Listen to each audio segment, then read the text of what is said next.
Hello दोस्तों, आप सभी का रॉकी सिंह ऑनलाइन क्लासेस में स्वागत है। आज हम लोग क्लास 10 भूगोल की जो हमने श्रृंखला शुरू की है उसमें हम लोग का ये अगला पार्ट है और आज हम लोग सेकंड चैप्टर के बारे में अध्ययन करेंगे। ठीक है, यहाँ से ऑब्जेक्टिव क्वेश्चन बहुत कम ही आते हैं, ये 2 या 3, इससे ज़्यादा ऑब्जेक्टिव क्वेश्चन वो भी मुश्किल से बनता है। किसी साल बनेगा, किसी साल नहीं बनेगा। ठीक है, और इसमें थोड़ा सा डीपली सवाल बन जाता है। इसमें क्वेश्चन तो बहुत है पर आपके लिए बहुत कम ही टाइप के क्वेश्चन बनते हैं जो आपसे एग्जाम में पूछे जा सकते हैं। कुछ फिक्स ही रहता है कि हाँ यही सवाल आएगा इस साल के एग्जाम में। ठीक है, तो चलिए हम लोग शुरू करते हैं। हम लोग का जो चैप्टर है क्लास 10 का ज्योग्राफी है, भूगोल है। और चैप्टर कौन सा है, इसका नाम है इसका नाम है कृषि एग्रीकल्चर। मतलब हम लोग भारत में ये पढ़ने वाले हैं कि भारत में कौन कौन सी फसल की खेती होती है, किस महीने में कौन सी फसल होगी, कौन किस फसल को कितने भागों में बांटा गया है। ठीक है, उसी के बारे में हम लोग को मुख्य रूप से इस चैप्टर में पढ़ना है। ये जो वीडियो है स्पेशली क्या है तो ऑब्जेक्टिव के दृष्टि से बनाया गया है। इसमें कॉन्सेप्ट नहीं बताया जाएगा,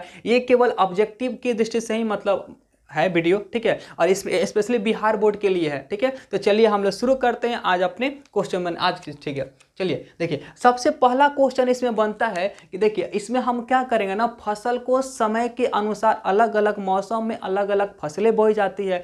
फसल जो होती है अलग अलग उद्देश्य के लिए बोई जाती है। कुछ फसलों का हम केवल उसको भोजन के लिए बोते हैं, क्योंकि कुछ फसलों की बुआई या उसका जो खेती होता है व्यापार के लिए होता है। ठीक है, तो इसी प्रकार से फसलों को हम कुछ अलग अलग कैटेगरी में बांटेंगे और उसी कैटेगरी को हमको पढ़ना होगा कि इस कैटेगरी के अंतर्गत आखिर कौन कौन से फसल आएंगे। ठीक है, तो हमको मुख्य रूप से और सवाल भी एग्जाम में ऑब्जेक्टिव टाइप में बिहार बोर्ड में इसी से पूछेगा कि अगर पूछ देगा बताइए कि कौन रबी फसल है, कौन खरीफ फसल है या कौन रबी की फसल इनमें से नहीं है। इसी टाइप के सवाल आपके बिहार बोर्ड के एग्जाम में पूछे जाने वाले हैं। ठीक है, तो चलिए हम लोग क्या करते हैं, शुरू करते हैं। सबसे पहला क्वेश्चन है कि आखिर रोपण फसल की श्रेणी में कौन कौन से फसल आएंगे। हमने फसलों को बांटा है तो एक श्रेणी का एक क्लासिफिकेशन का नाम क्या है, तो रोपण फसल है। तो आखिर इसमें कौन कौन से फसल आएंगे, तो इसको देखिए ये क्या होता है ना कि देखिए जिन फसलों का हम खेती व्यापार के उद्देश्य से करते हैं उसी का हम लोग रोपण फसल कह देंगे। रोपण फसल कहिए, व्यापारिक फसल कहिए या फिर इसी को नगदी फसल भी कहते हैं। ठीक है, इसी का अलग अलग नाम है, थोड़ा सा लेवल अपर हो जाएगा। ठीक है, तो क्या है, रोपण फसल, व्यापारिक फसल या नगदी फसल की श्रेणी में कौन कौन से फसल आएंगे। तो देखिए चाय हो गया, कॉफी हो गया, गन्ना हो गया, तंबाकू हो गया और केला हो गया। ये जितने भी फसलें हैं इनका हम लोग कृषि व्यापार के लिए करते हैं, बेचने के उद्देश्य से ही हम लोग इनको क्या करते हैं, कृषि की जाती है। ठीक है, तो ये कौन कौन से है, चाय है, कहवा को इंग्लिश में कॉफी कहते हैं और उसका हिंदी में क्या कहते हैं, कहवा। गन्ना, रबड़ और केला ये सब क्या है, तो व्यापारिक फसल, रोपण फसल या नगदी फसल की श्रेणी में आते हैं। इनको बेचने के बाद से हमको तुरंत पैसा मिल जाता है, इसलिए इनको नगदी फसल कहते हैं। और इनका जो कृषि होती है व्यापार के लिए किया जाता है, इसलिए इसको हम लोग व्यापारिक फसल कहते हैं। और एक और नाम क्या है, रोपण फसल नाम है। ठीक है, देखिए और अगला जो 3 टाइप के जो फसल है बिहार बोर्ड में हर साल इसी 3 टाइप में से एक टाइप से सवाल उठाता है। क्या है, खरीफ फसल, रबी फसल और जायद फसल। मौसम के अनुसार हमने फसल को बांटा है कि गर्मी के दिनों में किस फसल की खेती की जाएगी, जो ठंडी का मौसम में कौन सा होगा, और जो एक बरसात जो हल्का सा आता है, गर्मी और ठंडी दोनों के जो बीच वाला समय होता है उसके समय में कौन सी फसल की खेती की जाती है और वो बहुत जल्द ही तैयार हो जाती है। ठीक है, तो इसको 3 भागों में बांटे हैं जनरली। देखिए पहला है रबी की फसल। तो रबी की फसल की खेती जो होती है शीत ऋतु में की जाती है, ठंडी के मौसम में की जाती है। अक्टूबर नवंबर के बाद इसकी बुआई शुरू हो जाती है और मार्च अप्रैल के लगभग में इसकी कटाई हो जाती है। ठीक है, तो इसमें आखिर कौन कौन सी फसल आती है, तो आपको बस याद रखना है कि आखिर ठंडी के मौसम में हम लोग कौन सी फसल की खेती करते हैं। तो सबसे फेमस आता है गेहूँ। ठीक है, गेहूं, और गेहूं के साथ में सरसों को भी बोया जाता है। तो गेहूं हो गया, सरसों हो गया, ठीक है, जौ, चना हो गया, मटर, मसूर और सरसों। ठीक है, तो रबी की फसल कौन कौन सा होगा, गेहूं, जौ, चना, मटर और मसूर और सरसों। ये सब क्या है कि इसको रबी की फसल कहेंगे और इसकी जो खेती होगी ठंडी के मौसम में की जाएगी। उसके बाद आता है कि गर्मी के मौसम में किस फसल की खेती की जाती है, तो उसको हम लोग कहते हैं खरीफ की फसल। ठीक है, और इसकी जो इसमें कौन कौन से आते हैं, तो खरीफ में आपको एक नाम याद रखना है, वो क्या है कि धान।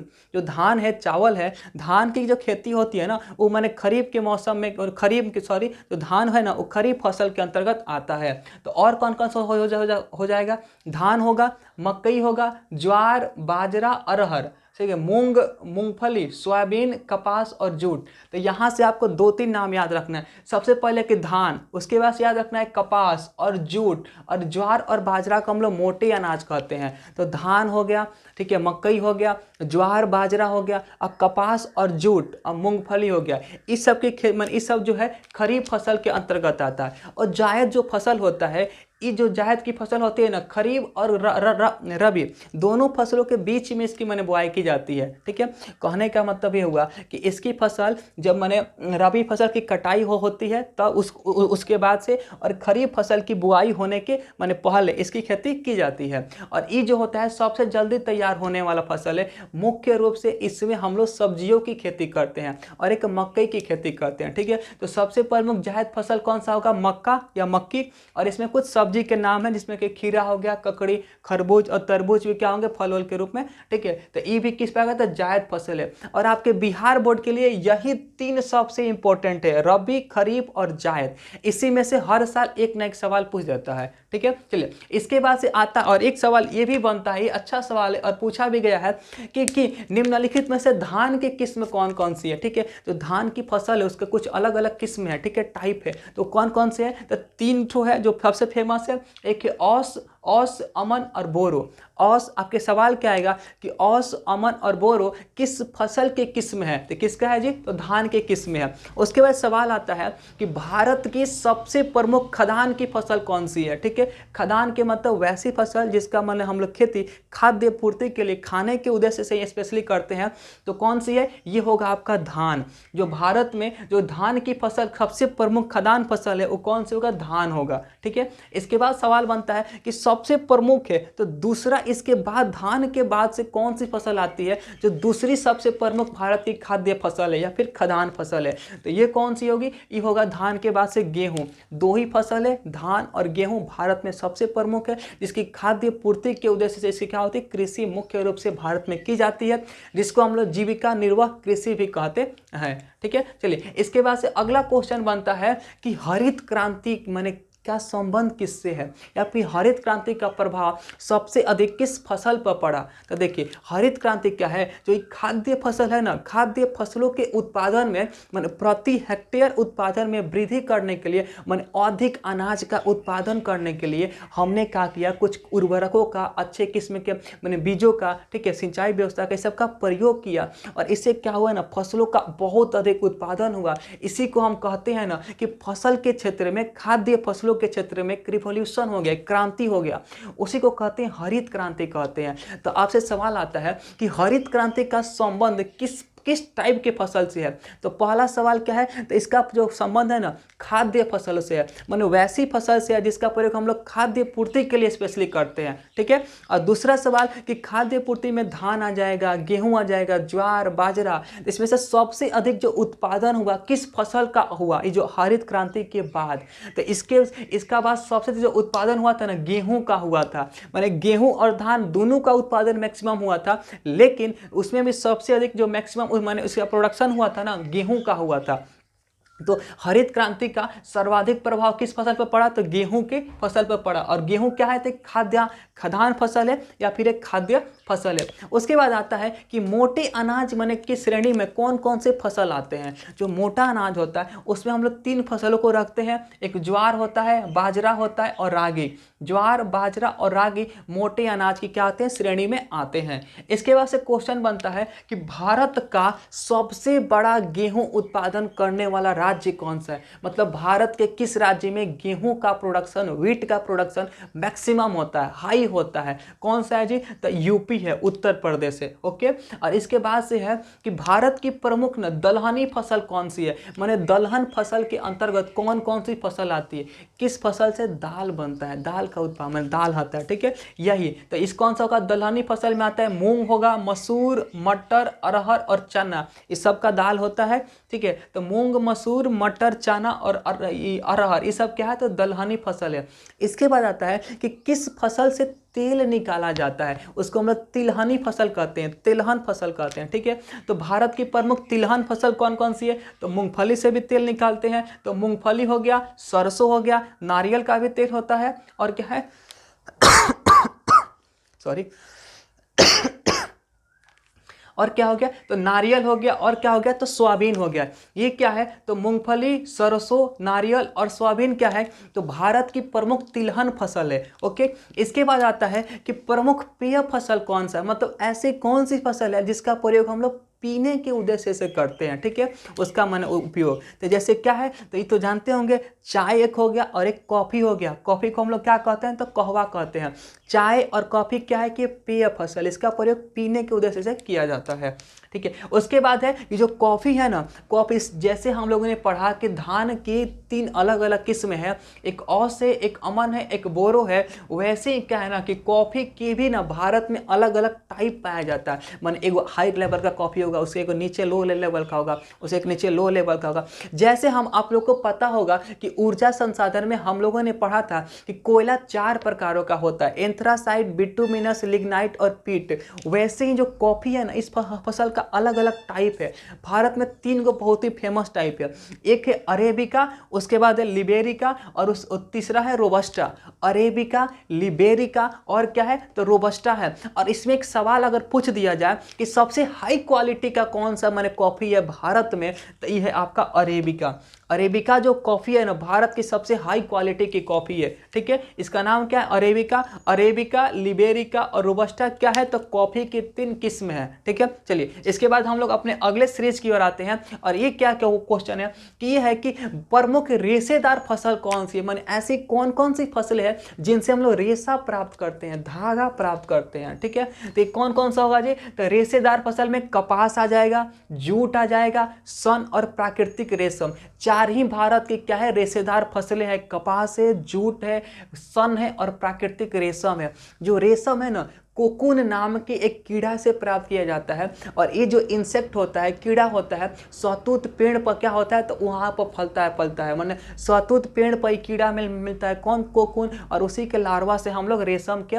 प्राप्त करते हैं। ठीक है, चलिए इसके बाद देखिए एक क्वेश्चन है जो मतलब बिहार बोर्ड का ऐसे का एकदम फेवरेट सवाल है, हर साल या लगभग 1 साल के गैप पर ये सवाल पूछ देता है। सवाल क्या है कि जो कपास है, कपास की जो खेती है ना, आखिर किस मिट्टी में की जाती है, किस टाइप की मिट्टी में की जाती है? हमने मिट्टी को भी 3 अलग अलग भागों में बांटा है, जलोढ़ मिट्टी, लेटेराइट मिट्टी, लाल पीली मिट्टी, दोमट मिट्टी, ठीक है, और काली मिट्टी। ठीक है, तो इसी प्रकार की मैंने किस इन टाइपों में से किस टाइप की मिट्टी में जो होगा ना कपास की खेती सबसे अधिक होगी, या कपास की खेती के लिए वह जो मिट्टी है ना सबसे यूजफुल है, उपयुक्त है, उपयोगी है, तो कौन सा होगा जी?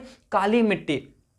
काली मिट्टी में कपास की खेती की जाती है। ओके, इसके बाद से है एक सवाल बन सकता है कि हम लोग किस रेशा को गोल्डन फाइबर कहते हैं या फिर सुनहरा रेशा कहते हैं, माने किसे हम लोग गोल्डन फाइबर या फिर सुनहरा रेशा कहते हैं? तो जूट को ही गोल्डन फाइबर के नाम से जाना जाता है। ठीक है, इसके बाद से सवाल, ये जो सवाल है बिहार बोर्ड का पूछा हुआ सवाल है, और मोस्ट इंपॉर्टेंट सवाल है, और कंफ्यूजन वाला सवाल है। सवाल क्या, अगर पता नहीं रहेगा तब कंफ्यूजन का सवाल है। सवाल क्या है? ऑपरेशन फ्लड का संबंध किससे है? देखिए, फ्लड इंग्लिश में होता है, इसको हिंदी में कहते हैं बाढ़, और ऑप्शन में ना बाढ़ जरूर देता है कि बाढ़ से, और मैक्सिमम लोग बाढ़ ही मार कर आते हैं जिनको ये पता नहीं रहता है। सवाल क्या है? सवाल है कि ऑपरेशन फ्लड का संबंध किससे है? तो देखिए, जैसे हम लोगों ने पढ़ा था यहाँ पर कि खाद्य फसलों का अधिक उत्पादन करने के लिए उसमें कहा कि अच्छा किस्म का बीज ले लाया गया, उसके द्वारा और उर्वरक का, कीटनाशकों का, केमिकल का कुछ प्रयोग किया गया, तो जैसे उससे क्या हुआ कि गेहूं और धान की फसलों का बहुत अधिक प्रोडक्शन हुआ। उसको हमने नाम दिया था हरित क्रांति, ग्रीन रिवोल्यूशन। वैसे ही हमने कहा किया कि जो दूध होता है, मिल्क होता है, उसका उसमें मैंने उत्पादन में, दूध के उत्पादन में बढ़ोतरी के लिए, मैंने इंक्रीजमेंट के लिए हमने क्रांति लाया। ठीक है, और उसी क्रांति का नाम है ऑपरेशन फ्लड। तो यहां से सवाल ये बनेगा कि ऑपरेशन फ्लड का संबंध किससे है? तो देखिए, ऑप्शन में जो रहेगा वो मारना है, 3 ऑप्शन में रह सकता है। पहला हो सकता है कि दूध के उत्पादन से, या इसी को हम लोग कहते हैं श्वेत क्रांति। मैंने दूध के उत्पादन में बढ़ोतरी के लिए जो मैंने हुआ उसी को हम लोग कहते हैं श्वेत क्रांति। तो श्वेत क्रांति या फिर दूध उत्पादन से, या फिर ये बन सकता है, और ये सवाल ऑप्शन में दिया था, ना तो दूध उत्पादन था ना ही श्वेत क्रांति ऑप्शन में था, ऑप्शन में था डेयरी विकास। ठीक है, कि मैंने क्या है कि ऑपरेशन फ्लड का संबंध डेयरी विकास से है। ठीक है, डेयरी विकास को मैंने दूध के उत्पादन वाले जगह। ठीक है, तो ये है, तीन में से कोई भी ऑप्शन में रहे तो टिक मार देना है। इसके बाद एक सवाल है, और ये सवाल वैसे हम लोग को बेसिकली अगले लेसन में पढ़ना है, लेकिन हम लोग का देखिए जो चैप्टर है कृषि है, और ये जो क्वेश्चन है एग्रीकल्चर से रिलेटेड है, तो इसको हम लोग यहाँ पर डिस्कस कर लेते हैं और अगले चैप्टर में अभी इसको क्या करेंगे, पढ़ लेंगे। सवाल क्या है कि आखिर कृषि पर आधारित कौन कौन से माने उद्योग है। आपसे सवाल ये पूछा जाएगा कि निम्नलिखित में से कौन सा उद्योग, इंडस्ट्री एग्रीकल्चर पर आधारित नहीं है, बेस नहीं है। तो हम लोग पहले पढ़ लेते हैं ना कि कौन कौन सा आधारित है। ठीक है, तो देखिए वस्त्र उद्योग, चीनी उद्योग और कागज उद्योग, ठीक है, ये सब जो है एग्रीकल्चर पर आधारित है। इनका जो रॉ मटेरियल है, इन सब उद्योगों का जो कच्चा माल है वो हमको कृषि से ही प्राप्त होता है। जैसे कि अगर हम लेते हैं चीनी उद्योग को, तो चीनी उद्योग का रॉ मटेरियल होता है गन्ना, और गन्ना कहाँ से हमको प्राप्त होगा, तो कृषि से ही प्राप्त होगा। तो चीनी का रॉ मटेरियल गन्ना, और गन्ना की खेती माने गन्ना किस में आएगा, तो एग्रीकल्चर में आएगा। तो इसीलिए जो चीनी उद्योग है वो क्या है, तो एक तरह का एग्रीकल्चर पर बेस्ड क्या है, तो इंडस्ट्री है, आधारित उद्योग है। अब आपसे सवाल में क्या ऑप्शन देता है, कहेगा ना कि कौन कृषि पर आधारित उद्योग नहीं है, तीन ठो ई ऑप्शन में रहेगा, और एक ऑप्शन में ई डाल देता है कि सीमेंट। ठीक है, तो जो सीमेंट है ये जो है हमारा ई एग्रीकल्चर पर आधारित उद्योग नहीं है। ठीक है, इसको हम अगले लेसन में पढ़ेंगे, इसको यहाँ पर याद रखिए। इसके बाद से क्वेश्चन आ सकता है, इसको हमने डिस्कस कर लिया है। सबसे पहला ही क्वेश्चन था कि नगदी फसल कौन कौन सी है। ठीक है, नगदी फसल, रोपण फसल या फिर व्यापारिक फसल, तीनों एक ही है। कौन होगा, चाय होगा, कॉफी होगा, केला होगा, इसके बाद से आपका क्या होगा, तो फिर गन्ना होगा। ठीक है, ये सभी के सभी क्या है, तो नगदी फसल है। तंबाकू भी हो जाएगा। तो चलिए आज हम लोग लेसन 2 से, देखिए इस चैप्टर से अधिक क्वेश्चन नहीं बनता है, सबसे अधिक क्वेश्चन लेसन 1 से बनता है, चैप्टर 1 से बनता है ज्योग्राफी में। क्यों, क्योंकि लेसन 1 को, चैप्टर 1 को 5 पार्ट में डिवाइड किया गया है, और 5 पार्ट से हर लेसन से 1 या 2 सवाल बन जाते हैं। इसलिए लेसन 1 अगर ज्योग्राफी में अधिक नंबर लाना है, चाहते हैं कि हम माने एक एक लेसन से हमारा अधिक नंबर, माने थोड़ा सा नंबर स्क्वायर उठ जाए, ज्यादा नहीं पढ़ना चाहते हैं, तो लेसन 1 को केवल कंप्लीट कर लीजिए। अगर उसको कंप्लीट कर लेते हैं तो आपको ज्योग्राफी से 20 सवाल आता है, तो 20 में से आपको 8 सवाल या 10 सवाल, 8 से लेकर 10 के बीच में लेसन 1 से आपका क्लियर हो जाएगा। ठीक है, तो आज हम लोग इतना ही रहने देते हैं। इसके बाद हम लोग क्या करेंगे, अपने अगले लेसन 3 पर डिस्कस करेंगे। ठीक है, तब तक के लिए धन्यवाद।